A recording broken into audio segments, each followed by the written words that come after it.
بسم اللہ الرحمن الرحیم۔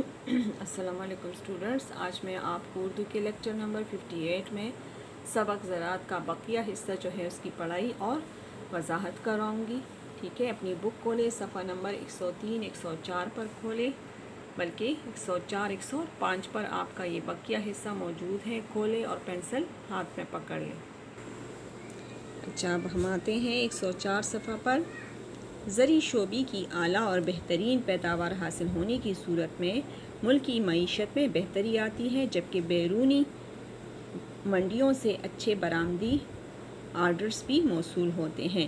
یعنی اگر ہمارے ملک میں زرعی پیداوار میں اضافہ ہوتا ہے، اچھی پیداوار ہم حاصل کرتے ہیں، تو نہ صرف ملکی معیشت جو ہے وہ بہتر ہو جاتی ہے، بلکہ باہر ممالک کی منڈیوں سے بھی آرڈرز ہمیں زیادہ موصول ہوتے ہیں۔ ہم زیادہ سے زیادہ چیزیں جو ہیں وہ باہر برآمد کرتے ہیں۔ اس طرح زر مبادلہ ہمارا بچ جاتا ہے اور ملک کی معیشت جو ہے وہ بہتر سے بہتر ہوتی جاتی ہے۔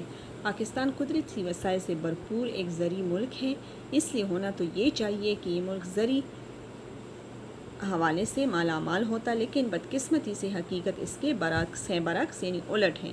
یعنی ہمارا ملک جو ہے وہ قدرتی وسائل سے مالا مال ہے، اس لیے ہمیں زرعی پیداوار میں خود کفیل ہونا چاہیے، لیکن بدقسمتی سے حالات اس کے بالکل الٹ ہیں۔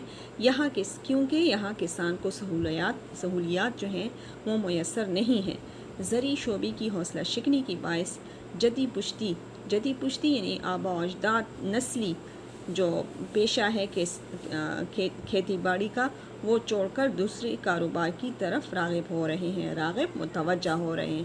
اب ظاہر ہے جب ان کو کوئی منافع، اتنی زیادہ محنت اور کوشش کے باوجود بھی جب ان کو مناسب منافع نہیں مل رہا، تو یہ کسان جو جدی پشتی کسان چلے آ رہے ہیں، جن کا پیشہ نسل در نسل، تو وہ یہ اپنا نسلی پیشہ چھوڑ کر دوسرے کاروباروں کی طرف متوجہ ہو جاتے ہیں۔ یہ صورتحال کچھ زیادہ امید افزا تسلی بخش نہیں ہے، کیونکہ اس سے زرعی شعبہ بالکل تباہ ہو رہا ہے۔ اب جب ہر کسان جو ہے اپنا زرعی پیشہ جو ہے وہ چھوڑے گا، دوسرے کاروبار کی طرف متوجہ ہوگا، تو ظاہر ہے ہمارا زرعی شعبہ جو ہے وہ بالکل برباد ہو جائے گا۔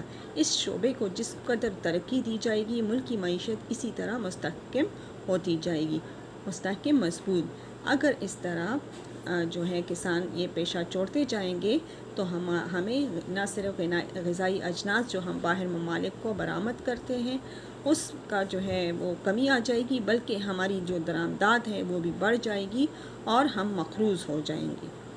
موجودہ وقت میں اس شعبے کو خاص توجہ کی ضرورت ہے، کیونکہ بڑھتی ہوئی آبادی کی ضروریات، خوراک اور غذائی اجناس کی ضروریات کو پورا کرنے کے لیے اس زراعت کے پیشے کو توجہ کی ضرورت ہے، لیکن ارباب اختیار اس کو بالکل نظر انداز کر رہے ہیں۔ ارباب اختیار، صاحب اختیار، یعنی جن کے پاس اختیارات ہیں، وہ لوگ جو ہیں اس بات کو نظر انداز کر رہے ہیں، اس طرف توجہ نہیں دے رہے۔ کاشتکار کو اس کی محنت کا مناسب معاوضہ نہیں ملتا، قیمت، اس لیے وہ کاشتکاری چھوڑ کر دوسرے شعبوں میں جا رہا ہے۔ زراعت سے متعلق ضروریات کی چیزیں مثلاً بیج، کھاد اور زرعی آلات اور مشینری کی قیمتوں میں جو روز بروز ہونے والے اضافے ہیں، اس کی وجہ سے زراعت منافع بخش کاروبار نہیں رہا، یعنی اس محنت طلب زیادہ ہے اور منافع بخش نہیں ہے۔ اس وجہ سے کسان یہ پیشہ چھوڑ کر دوسرے کاروباروں کی طرف متوجہ ہو رہے ہیں۔ زرعی شعبے میں خود کفالت حاصل نہ کرنے کی ایک وجہ یہ بھی ہے کہ ہمارے کاشتکاروں اور کسانوں کی اکثریت غیر تعلیم یافتہ اور غیر تربیت یافتہ ہے۔ یعنی سب سے پہلے تو حکومت کو ہمارے اپنے کاشتکاروں اور کسانوں کو تربیت دینی چاہیے، اور زراعت سے متعلق جو تھوڑی بہت معلومات ہیں، علم ہے، ان کو پہنچانا چاہیے۔ انہیں جدید طریقوں کے بارے میں کوئی آگاہی، خبر، پہچان، آشنائی، اکثریت جو ہے زیادہ اور اقلیت اس کا متضاد ہے۔ انہیں جراثیم کش ادویات جو کیڑے وغیرہ جو ہوتے ہیں، سنڈیاں جو ہوتی ہیں، جو پیداوار اور فصلوں کو نقصان پہنچاتی ہیں، کس طرح، کتنی مقدار میں اور کب جو ہے استعمال کرنا چاہیے، اس کے استعمال کے بارے میں معلوم نہیں ہے۔ معیاری بیجوں کے انتخاب کا اور مصنوعی کھاد کے مناسب استعمال کے بارے میں ان کو زیادہ علم نہیں ہے۔ اس کا نتیجہ یہ ہے کہ ان کی فی ایکڑ پیداوار ملک کی ضروریات کے لحاظ سے بہت کم ہے۔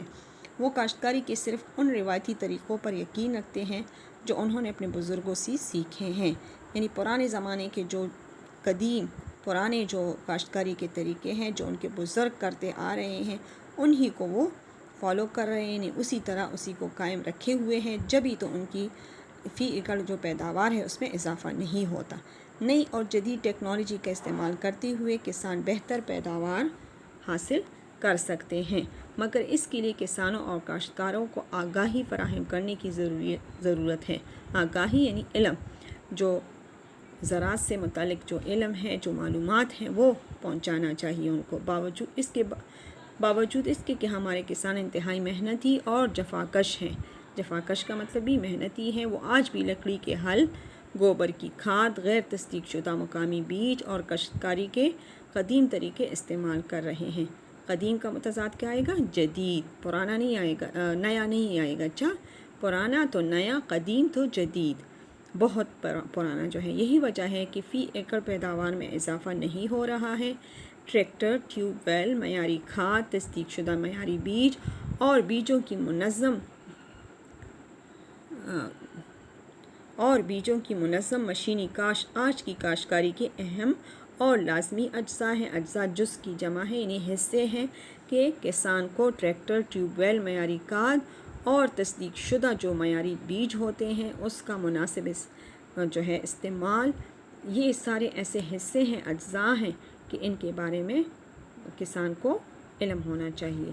لیکن پیٹرول کی قیمتوں میں اضافہ اور بجلی کی شدید کمی کے باعث کسان ان تمام سہولیات کا فائدہ اٹھانے سے قاصر ہیں۔ آج کل جو لوڈ شیڈنگ ہے، جو بجلی کا فقدان ہے، پیٹرول کی قیمتوں میں جو اضافہ ہے، ظاہر ہے یہ مشینریاں جو ہیں جو جدید زراعت میں استعمال ہوتی ہیں، یہ پیٹرول اور بجلی ہی سے چلتی ہیں، تو اس وجہ سے جو ہے وہ مطلوبہ جو ان کا جو منافع ہے وہ حاصل نہیں کر سکتے۔ موجودہ دور اقتصادی ترقی کا دور ہے۔ آج وہی قوم طاقتور ہے جو اقتصادی لحاظ سے مضبوط اور خود کفیل ہے، یعنی جو معاشی لحاظ سے مضبوط ہے اور خود کفیل ہے، دوسروں پہ انحصار نہیں کرتا۔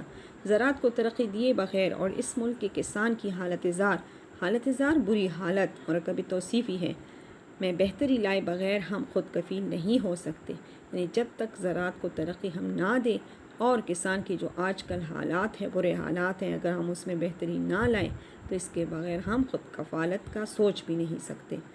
دنیا کے اکثر ترقی یافتہ ممالک نے سب سے پہلے زرعی نظام میں اصلاحات لا کر اور کسان دوست پالیسیوں کو لاگو کر کے ہی زراعت میں خود کفالت حاصل کی ہے۔ اب جو ترقی یافتہ ممالک ہیں دوسرے، انہوں نے زرعی نظام میں درستگی اس کی اصلاح کی ہے اور کسان دوست پالیسی جو انہوں نے قائم کی ہوئی ہے وہ مروج کر کے، رائج کر کے، قائم کر کے ہی انہوں نے زراعت میں خود کفیل ہوئے ہیں، کیونکہ زراعت کے بغیر نہ تو صنعت کا پہیہ چل سکتا ہے، اور نہ صنعت کا پہیہ چلنا مینس کہ صنعتی ترقی کا ہونا ممکن ہے، اور نہ مقررہ شرح نمو اور ترقی و خوشحالی کا حاصل کی جا سکتی ہے۔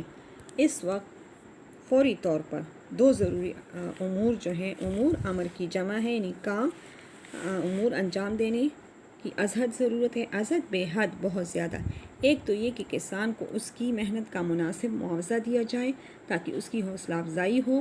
دوسرا یہ کہ زرعی زمینوں کی خرید فروخت اور اس پر ہاؤسنگ سوسائٹی یا کمرشل پلازا بنانے پر پابندی لگائی جائے۔ آپ لوگ دیکھتے ہیں کہ ہر جگہ جہاں جہاں پہ کھیت تھے، باغات تھے، باقاعدہ وہ درخت، باغ، پھلوں اور کے جو درخت تھے، باغات تھے، وہ ختم کر کے وہاں پہ جو ہے پلاٹنگ سکیم یا پھر کوئی شاپس، دکانیں، مارکیٹس وغیرہ جو ہیں بنائے گئے، یا کھیتوں کو بھی جو ہے بالکل ہموار کر کے ان پہ عمارات کھڑی کی گئی، اور اس طرح جو خوردنی اجناس کا جو حصہ زمین ہے وہ آہستہ آہستہ ختم ہو رہا ہے۔ کیوں؟ وجہ یہی ہے کہ کسان کی کوئی حوصلہ افزائی نہیں ہو رہی، ان کو مناسب معاوضہ نہیں دے رہا، اس وجہ سے وہ دوسرے کاروبار میں اپنی زمین، سونا اگلتی زمین جو ہے وہ استعمال کر لیتے ہیں۔